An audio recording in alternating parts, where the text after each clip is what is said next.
Hello बच्चों, मैं प्रवीण दुबे हमेशा की तरह सरदाना इंस्टीट्यूट में एक बार फिर से आपका स्वागत करता हूं। देखिए बच्चों, जैसा कि आप जानते हैं कि हम एक सीरीज चला रहे हैं और इस सीरीज में हम एसएससी सीजीएल के प्रीवियस ईयर के पेपरों का सॉल्यूशन कर रहे हैं और जिसमें आज हम सॉल्यूशन देखेंगे 7 मार्च 2020 के सेकेंड शिफ्ट के पेपर का सॉल्यूशन। ठीक है ना।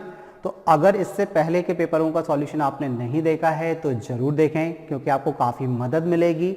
आपका जो आगामी सीजीएल का पेपर है जो 2021 में कंडक्ट होगा, उसमें आपको बहुत ज़्यादा हेल्पफुल रहेंगे ये पेपर्स, तो ज़रूर देखें। ठीक है ना। तो देखिए, अब हम शुरुआत करते हैं क्वेश्चन से। तो देखते हैं कि भाई पहला क्वेश्चन क्या पूछा गया था आपके पेपर में। तो पहला क्वेश्चन है, 18 man can cut a field in 35 days, then in how many days can 21 men cut the same field। Question आपसे कह रहा है यदि 18 पुरुष एक खेत को 35 दिनों में काट सकते हैं तो 21 पुरुष उसी खेत को कितने दिनों में काट सकते हैं। एक चीज़ हमेशा ध्यान रखना आप लोग कि यदि व्यक्तियों की संख्या का उनको लगने वाले दिनों से मल्टीप्लाई कर दें, मतलब कितने व्यक्ति कितने दिन में काम कर रहे हैं, उन व्यक्तियों की संख्या का यदि हम उनके दिनों से मल्टीप्लाई कर देते हैं तो वर्क बनता है। या फिर हम ऐसे भी कह सकते हैं इसको कि अगर हमारे पास M1 व्यक्ति हैं और जो D1 दिन में काम करते हैं तो ये बराबर होता है M2 व्यक्ति और D2 दिन के बराबर। यानी कि हम ऐसा कह सकते हैं कि M1 व्यक्ति D1 दिनों में अगर किसी काम को करते हैं तो M2 व्यक्ति उसी काम को D2 दिनों में करेंगे। ठीक है। तो सबसे पहली चीज़, मेन चीज़ आप यही ध्यान रखना जो आपको सिंपल चीज़ बताई गई है कि व्यक्तियों की संख्या का आप क्या करिए, उनके दिनों से मल्टीप्लाई कर दीजिए। ठीक है ना। जितने वो दिन ले रहे हैं तो ये आपका क्या बनता है, वर्क बनता है, कार्य बनता है। ये आपको हमेशा हेल्पफुल रहेगा। तो पहले आपको दिया है 18 व्यक्ति, तो 18 व्यक्ति कितने दिन में काम को करते हैं, 35 दिन में एक खेत को काट सकते हैं। अब इन्होंने पूछा है कि 21 व्यक्ति, तो 21 व्यक्ति उसी काम को कितने दिनों में करेंगे, तो दिन तो पूछे हैं भाई, तो यहाँ पर हमें D2 की वैल्यू निकालनी है। तो अब हम क्या करेंगे, 7 से ये 3 बार कैंसिल हो जाएगा, 7 से ये 5 बार कैंसिल हो जाएगा, 3 से ये 6 बार। तो D2 की वैल्यू कितनी आ जाएगी, तो आप कहेंगे सर 6 पंचे 30 दिन, यानी कि 6 5 30 डेज। तो 30 दिन में 21 व्यक्ति जो है उस खेत को काट सकते हैं। तो किस ऑप्शन में दिया है आपको, तो ऑप्शन डी में दिया हुआ है। ऑप्शन डी आपका क्या हो जाएगा बेटा, आंसर हो जाएगा। क्लियर होगी बात। चलिए तो आगे बढ़ते हैं सेकंड क्वेश्चन की तरफ। तो देखिए सेकंड क्वेश्चन आपको क्या दिया हुआ है यहाँ पर। सेकंड क्वेश्चन है, the following table shows the percentage of marks obtained bye 7 student in 6 different subject in an examination. Question आपसे कह रहा है कि निम्नलिखित तालिका किसी परीक्षा में 7 विद्यार्थियों द्वारा 6 अलग अलग विषयों में प्राप्त अंक प्रतिशत को दर्शाती है। ध्यान रखना किस चीज़ को दर्शाती है, अंक प्रतिशत को। जब भी आपके पास टेबल आए तो उसके टाइटल को बहुत ही गौर से पढ़े, ध्यान से पढ़े, क्योंकि कभी कभार हम क्या गलती कर देते हैं, हम ऐसा समझ लेते हैं कि 150 में से 100 नंबर आए हैं। ठीक है, 150 में से 90 नंबर आए हैं, या फिर 130 में से 80 50 65 इस तरीके से नंबरों को हम समझ लेते हैं जल्दबाजी में। क्योंकि पेपर में हमारे पास समय नहीं रहता है तो हम काफ़ी जल्दबाजी में चीज़ों को करने का प्रयास करते हैं। वो जल्दबाजी आपको नहीं करनी है। ध्यान क्या रखना है भाई कि निम्नलिखित तालिका किसी परीक्षा में 7 विद्यार्थियों द्वारा 6 अलग अलग विषयों में अंक प्रतिशत को दर्शाती है। तो अगर हम 6 विषयों की बात करें तो यहाँ पर 6 विषय कौन कौन से हैं, तो आप कहेंगे सर पहला विषय जो हमारा है वो मैथमेटिक्स है। पहला क्या है, मैथ दिया है, जिसका मैक्सिमम मार्क्स कितना है, 150 है। दूसरा आपका सब्जेक्ट क्या है, केमिस्ट्री, उसका मैक्सिमम मार्क्स 130। थर्ड आपका फिजिक्स, उसका मैक्सिमम मार्क्स 120। फोर्थ सब्जेक्ट जो आपका है वो ज्योग्राफी, उसका मैक्सिमम मार्क्स 100 दिया है। फिफ्थ आपका हिस्ट्री है, उसका मैक्सिमम मार्क्स 110 है। फिर कंप्यूटर साइंस है और उसका मैक्सिमम मार्क्स कितना है, 90। मतलब ये पेपर हैं, अलग अलग सब्जेक्ट है सब्जेक्ट, और उनके अलग अलग अंक दिए गए हैं। ठीक, इसके बाद इन्होंने दिया है कि कितने विद्यार्थी हैं भाई, तो 7 स्टूडेंट्स हैं, अंकित, अमन, आयुष, रोहित, तन्वी, तरुण और मुस्कान। अब देखिए इन्होंने क्या बोला है कि ये परसेंटेज मार्क्स हैं, मतलब मैथ में अंकित को 100% मिला है। 100% मिला है, मतलब 150 में से 150 नंबर आए हैं। इसी प्रकार अमन के मैथ में 150 में से 90% बना है, यानी कि हम ऐसा कहते हैं 15 नंबर 135, यानी कि 135 नंबर आए हैं।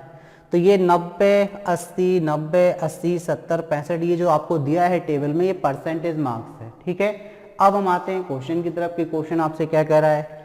What are the average marks obtained by all the 7 student in physics. ठीक है, rounded off 2 digit after the decimal. Question आपसे कह रहा है कि भौतिक विज्ञान में सभी विद्यार्थियों द्वारा प्राप्त किए गए औसत अंक ज्ञात करें दशमलव के 2 स्थानों तक। अब औसत अंक अगर आपको निकालना है तो आपको क्या करना पड़ेगा, आपको फिजिक्स में हर एक विद्यार्थी को कितने नंबर मिले हैं वो निकालने पड़ेंगे, और फिर जितने विद्यार्थियों की संख्या है उससे आपको भाग देना पड़ेगा। पहले तो हमें सभी के नंबर निकालने पड़ेंगे, फिजिक्स में कितने नंबर हैं, फिर उनका योग करना पड़ेगा, क्योंकि औसत मार्क्स निकालने के हमें क्या करना पड़ेगा, कुल अंक बटे विद्यार्थियों की संख्या, कितने विद्यार्थी हैं, तब क्या निकलेगा, औसत अंक निकलेगा। अब बात कर रहे हैं किसकी, फिजिक्स की। तो अगर फिजिक्स की बात करें तो देखिए, अगर हम अंकित की बात करें तो उसका 80% मार्क्स आया है, यानी कि हम ऐसा कह सकते हैं कि 120 का 80% किसको मिला है, तो आप कहेंगे सर अंकित को। इसी प्रकार अगर हम बात करें अमन को कितना मिला है, तो आप कहेंगे सर 120 का कितना परसेंट, तो आप कहेंगे सर 90% मिला है, किसको, अमन को। इसके बाद अगर हम थर्ड बात करें तो 90% हो गया, फिर 70% मिला है। थर्ड व्यक्ति कौन था भाई, तो आयुष। तो आयुष को 120 में से कितना परसेंट बना है, उसका 70% मार्क्स आया है, 120 में से 70% नंबर लाया है वो।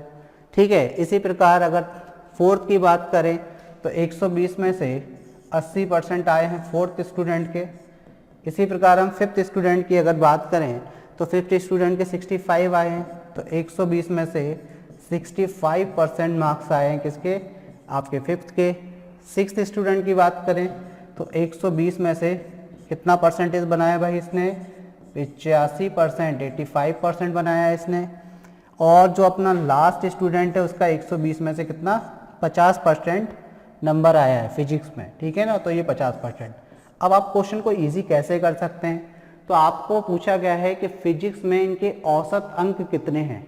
औसत अंक कितने हैं, तो देखिए आप इसका 120 का 80%, 90% ये सब करेंगे और फिर उन सभी अंकों को योग करेंगे। तो यानी कि आपको करना क्या है, फाइनली इन सब का योग करना है, इन सब का क्या करना है, सम करना है। तो इन सब का सम कैसे होगा भाई, तो इन सब का सम होगा, इनको आसानी से आप सम कर सकते हैं। कैसे, आप 120 सभी में से कॉमन ले लीजिए। पेपर के पॉइंट ऑफ व्यू से कैसे करेंगे हम उस चीज़ को भी समझेंगे। पहले हम पूरा अप्रोच देख लेते हैं कि अप्रोच क्या बन रहा है इसका। तो अब आप देखिए आपने क्या किया, 120 कॉमन ले लिया, 120 कॉमन ले लिया, कितना बचा, 80, 90, 70 ये परसेंटेज बचेगा।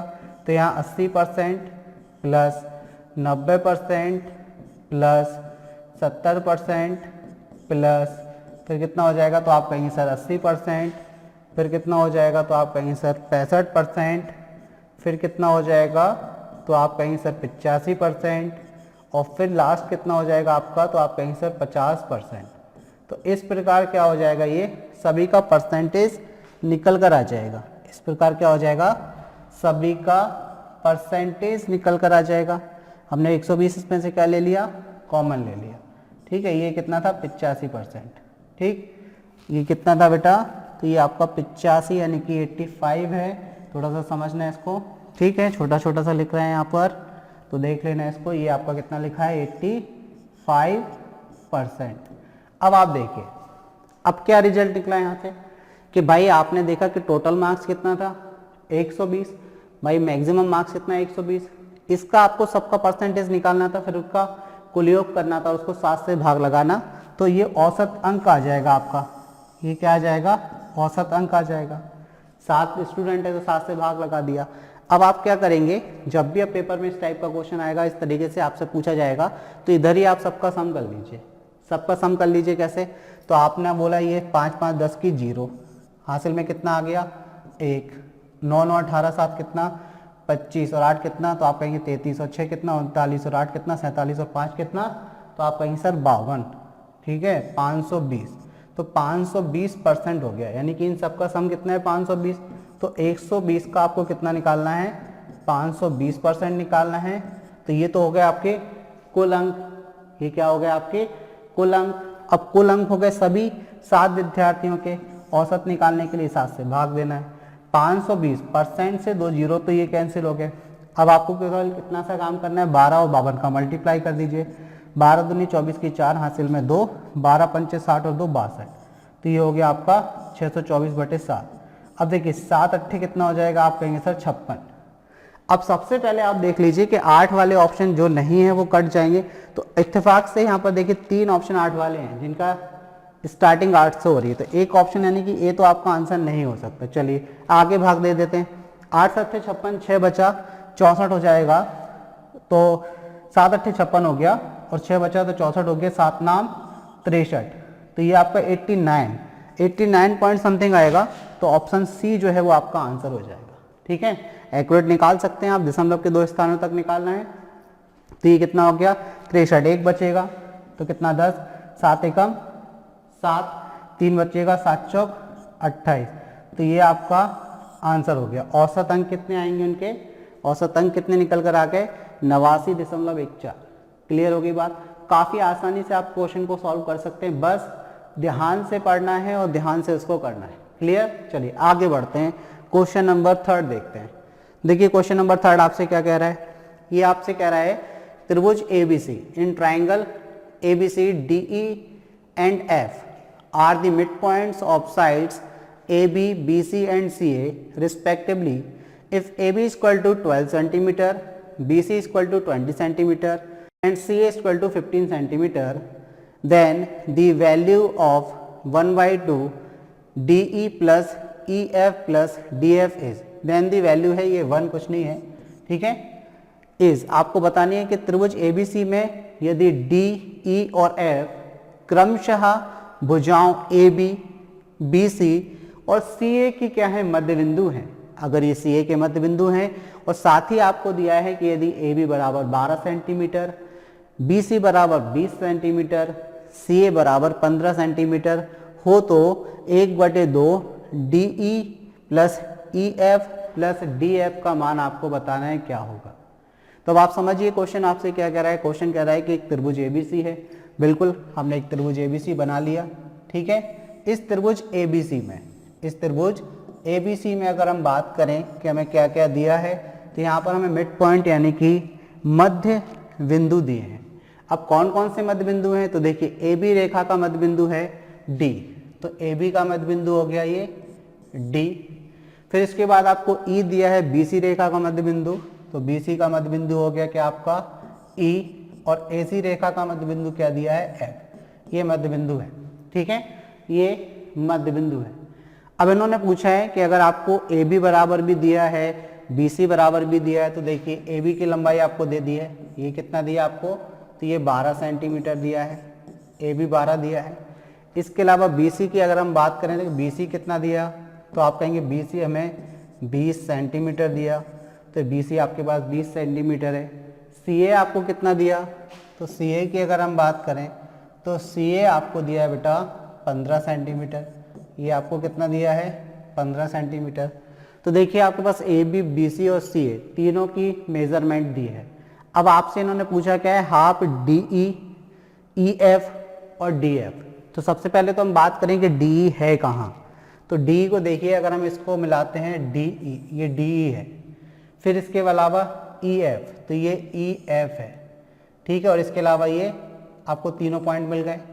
तो देखिए ये आपके पास बिंदु आ गए कौन कौन से, तो ये आपके पास बिंदु हैं DEF, इनका प्लस करके उनका हाफ आपको निकालना, ये आपसे पूछा गया है। अब कितने आसानी से आप बताएंगे, अब देखिएगा आप, देखिए सबसे पहली चीज आपको एक थ्योरम पता होना चाहिए। क्या चीज पता होना चाहिए कि यदि किसी त्रिभुज की 2 भुजाओं के मध्य बिंदुओं को आप मिलाते हैं तो जिस रेखा का निर्माण होता है वो रेखा उसकी तीसरी भुजा की आधी लंबाई के बराबर होती है। मतलब अगर हमने देखा कि त्रिभुज ABC में AB और AC रेखा के मध्य बिंदु D और F हैं, और अगर हमने D और F को मिलाया तो जो हमारी DF रेखा बनी है वो DF की लंबाई BC की कैसी होगी, आधी होगी। तो यहाँ से हम कह सकते हैं कि DF इक्वल टू होगा हाफ किसके, तो आप कहेंगे सर BC के। इसी प्रकार सेम क्या होगा, अगर हमें निकालना है कि DE की लंबाई क्या होगी, तो आप कहेंगे सर DE की लंबाई होगी आधी किसकी, तो इस वाली रेखा यानी कि AC की, ठीक है। इसी प्रकार हमें निकालनी है कि EF की लंबाई क्या होगी, तो आप कहेंगे सर EF की जो लंबाई आएगी वो आधी होगी, वो किसकी आधी होगी, तो EF इसकी तीसरी भुजा कौन सी, AB की आधी होगी, तो ये AB की आधी हो जाएगी। अब देखिए हाफ, BC की बात करें तो कितनी है, 20 है, तो यहाँ पर आप 20 रख दीजिए, तो आपका कितना आ गया, ये 10 आ गया, ठीक। इसी प्रकार 1/2। AC की बात करें तो AC कितना है, तो आप कहेंगे सर 15 है, तो 15 का आधा कितना हो जाएगा, तो आप कहेंगे सर 7.5 हो जाएगा। इसी प्रकार अगर हम बात करें कि AB की लंबाई कितनी है, तो आप कहेंगे सर AB की लंबाई तो 12 दी हुई है, तो 12 का आधा कितना हो जाएगा, तो आप कहेंगे सर 6। तो आपके पास क्या आ गया, DF, DE और EF आ गया कि नहीं, DF, DE और EF आ गया कि नहीं। इन तीनों का योग करके आपको क्या करना है, अब आधा करना है, तो इन तीनों का योग करके आधा कर दीजिए, ठीक है। तो अब आपको क्या करना है, 1/2 यानी कि इनका योग कर दीजिए, 10 प्लस 7.5 था, तो 10 के बाद 7.5 लिख लीजिए, 10 के बाद कितना दिया आपको, 7.5, ठीक। चलिए 10 के बाद 7.5 कर लीजिए इसको, 10 के बाद 7.5 प्लस कितना दिया, तो आप कहेंगे सर 6। अब इन सबका योग करेंगे तो देखिए 17 और 6 23, तो 23 दशमलव कितना हो गया, यानी कि 1/2 23.5। इसका आधा करेंगे तो 11.75 सेंटीमीटर, ये आपका आंसर, ऑप्शन सी जो है बेटा आपका आंसर हो जाएगा।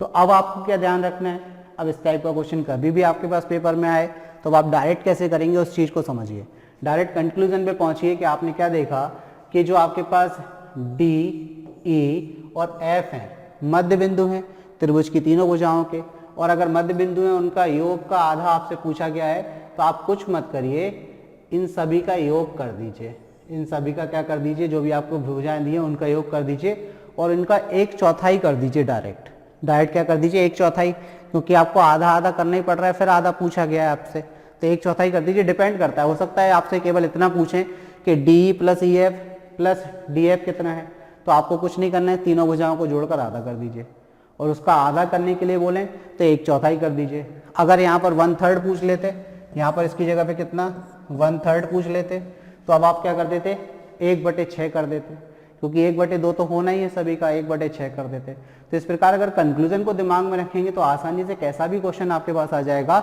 आप सेकेंडों में उसका आंसर दे सकते हैं, सेकेंडों में, ठीक है ना। चलिए आगे बढ़ते हैं, क्वेश्चन नंबर 4 की तरफ बढ़ते हैं। देखिए क्वेश्चन नंबर 4 आपसे क्या कह रहा है बेटा, कह रहा है the following table shows the age wise brand ownership of mobile phone handset. निम्न तालिका मोबाइल फोन हैंडसेट की निर्माण अवधि के अनुसार ब्रांड स्वामित्व को दर्शाती है। अब देखिए यहाँ पर, if a total of 5000 C mobile phone sets are sold till date, then how many are more than 1 year old. Question यहाँ पर लिखा है, यदि आज तक कुल 5000 मोबाइल फोन सेट C बेचे गए, आज तक की बात कर रहे हैं कि कुल 5000 मोबाइल फोन सेट कौन से वाले, C बेचे गए हैं, तो उनमें से 1 वर्ष से अधिक पुराने सेट कितने हैं, 1 वर्ष से अधिक, ठीक है। अब आप यहाँ पर समझिए, यहाँ पर क्या दिया है कि ब्रांड का नाम दिया है, ब्रांड कौन कौन सा है, तो A ब्रांड का है, B ब्रांड का है, C ब्रांड का है, D का है और E का है। ये 5 ब्रांड के आपके पास क्या हैं, मोबाइल फोन सेट्स हैं, ठीक। अब इसमें देखिए 1 year ओल्ड, जो 1 year ओल्ड है मतलब 1 साल पुराने मोबाइल फोन है, उनका परसेंटेज कितना है, 15, ठीक है। ब्रांड A वाले की बात कर रहे हैं, 1 साल से 2 साल के जो पुराने मोबाइल हैं उनके 45% है, 2 साल से 5 साल के जो पुराने हैं उनका 40% है वो A ब्रांड वाले मोबाइल फ़ोन।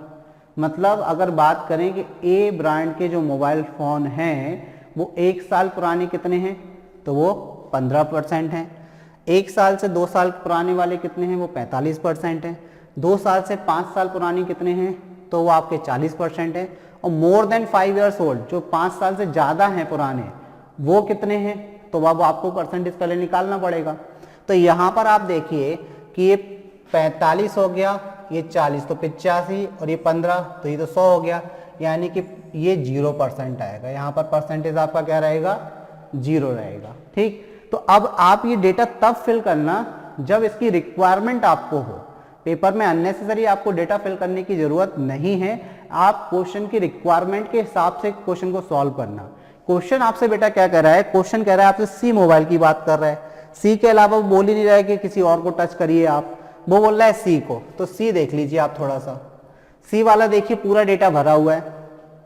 ठीक है, 15%, 1 साल से पुराने वाले जो है वो 10% है यहाँ पर, 1 से 2 साल जो पुराने मोबाइल हैं वो 10% है, 2 से 5 साल पुराने जो मोबाइल हैं वो 10% है, और 5 साल से ज़्यादा जो पुराने मोबाइल हैं वो 70% है। तो सी का डेटा तो पूरा फिल है यहाँ टेबल में, तो हम अननेसेसरी पहले पे या जो हमारे पास जो नहीं दिया उस पर क्यों टाइम खराब करें। तो ये चीज़ हमेशा ध्यान रखना। ठीक है, कंफ्यूज नहीं होना है, क्वेश्चन के अकॉर्डिंग आपको चलना है। तो देखिए आप, यदि आज तक कुल 5000 मोबाइल फ़ोन सेट सी बेचे गए तो उनमें से 1 साल से अधिक पुराने सेट कितने हैं, 1 साल से अधिक। देखिए अगर हम बात करें 1 साल पुराने तो वो 10% है, तो 1 साल से अधिक मतलब 1 से 2 वाले भी उसमें आ जाएंगे, 2 से 5 वाले भी आ जाएंगे और 5 साल से अधिक वाले भी आ जाएंगे। यानी कि टोटल हम कह सकते हैं कि सी में 1 साल से अधिक पुराने वाले कितने हैं, तो 10, 10 और 70, यानी कि 90%। 90% मोबाइल सी ब्रांड वाले ऐसे हैं जो कितने हैं, 1 साल से अधिक पुराने हैं, 90%। अब यहाँ पर देखिए इन्होंने कितना बोला कि आज तक यदि कुल 5000 बेचे गए, कितने बेचे गए, 5000, तो 5000 का कितना बेटा, तो आपको 90% निकाल देना है। कितना निकाल देना है, 90%। परसेंट से आप जानते हैं बेटा 2 जीरो कटते हैं, और पार नाम कितना, 45, यानी कि 4500 मोबाइल ऐसे हैं जो 1 साल से अधिक पुराने हैं। ठीक है, तो ऑप्शन डी जो है बेटा आपका आंसर हो जाएगा। तो ऑप्शन डी क्या हो गया, आपका आंसर हो गया। क्लियर है, चलिए तो आगे बढ़ते हैं नेक्स्ट क्वेश्चन की तरफ। क्वेश्चन नंबर 5 देखिए, यहाँ लिखा है sine A plus cos A upon cos A equal to 17/12, then value of 1 minus cos A upon sine A is. Question आपसे कह रहा है यदि sine A plus cos A upon cos A बराबर 17/12 है तो 1 minus cos A upon sine A का मान आपको ज्ञात करना है। ये आपके पास क्वेश्चन है, कितने आसानी से आप ज्ञात कर सकते हैं। देखिए आप क्या करिए, आपको गिवन क्या है, आप देखिए आपको गिवन क्या है, आपको दिया है साइन ए, आपको दिया है साइन ए, तो आप लिख लीजिए यहाँ पर साइन ए। ठीक, यहाँ पर क्या लिख लीजिए आप, sign A plus cos A upon में क्या दिया है, तो आप कहेंगे सर यहाँ पर कॉस ए दिया है, बराबर में कितना है, तो आप कहेंगे सर 17/12 है। तो सबसे पहले इसको आप सॉल्व करिए, यहाँ से आप एक ही ट्रिग्नोमेट्रिक रेशियो में इसमें कन्वर्ट करिए, या तो इसको पूरे को साइन में कन्वर्ट करिए, या पूरे को कॉस में कन्वर्ट करिए, या फिर पूरे को टेन में कन्वर्ट करिए। ठीक है, एक ही ट्रिग्नोमेट्रिक रेशियो में इसको कन्वर्ट करिए। उससे क्या होगा कि हम पाइथागोरस थ्योरम लगा के हम क्या कर सकते हैं, लंब, आधार और कर्ण निकाल सकते हैं। ठीक है ना, तो अब वो चीज़ हम यहाँ पर करेंगे। तो हम यहाँ पर क्या कर रहे हैं, इंडिविजुअली भाग दे रहे हैं। तो यानी कि हमने डिवाइड किया साइन ए को किससे, तो आप कहेंगे सर कॉस ए से, प्लस कॉस ए को किससे भाग दिया, तो आप कहेंगे सर इसको भी हमने कॉस ए को भाग दिया कॉस ए से, बराबर में कितना 17/12 हो गया। ठीक है, तो देखिए कॉस ए से कॉस ए कट गया, ये sign A upon cos A कितना होता है, तो आप कहेंगे सर ये tan ए के बराबर होता है, प्लस में कितना 1 इक्वल टू में कितना 17/12। तो यहाँ से आपके पास tan ए की वैल्यू आ गई, tan ए कितना आ गया, तो आप कहेंगे सर 17/12 माइनस 1, तो एलसीएम जब लेंगे तो 12 माइनस हो जाएगा, तो 5 बटे कितना हो जाएगा 12। तो ये आपकी किसकी वैल्यू आ गई, tan ए की। अब अगर आप राइट एंगल ट्राइंगल बनाते हैं तो tan क्या होता है, लंब बटे आधार, यानी कि परपेंडिकुलर अपॉन बेस। तो परपेंडिकुलर कितना है 5, बेस कितना है 12, तो कर्ण कितना हो जाएगा 17। तो आपके पास सारी चीज़ें अवेलेबल होगी। अब आपको निकालना क्या है वो चीज़ देख लीजिए। तो आपको निकालना है 1 minus cos A upon sign. आपको निकालना क्या है 1 minus cos A upon sine ए। इसको भी अगर इंडिविजुअल भाग देते हैं, आप भाग देते हैं तो ये हो जाएगा 1 अपॉन साइन ए, या आप चाहें तो साइन ए और कॉस ए की वैल्यू भी रख सकते हैं, minus cos A upon sine ए। ये आपने इंडिविजुअल इनको भाग दे दिया। तो 1/sin a क्या होता है, तो आप कहेंगे सर ये तो होता है cosec a, cos a upon sin a क्या होता है, तो आप कहेंगे सर cot a। अब हम वैल्यूज रख सकते हैं। cosec क्या होता है, तो साइन होता है लंब बटे कर्ण यानी कि परपेंडिकुलर अपॉन हाइपोटेनियस।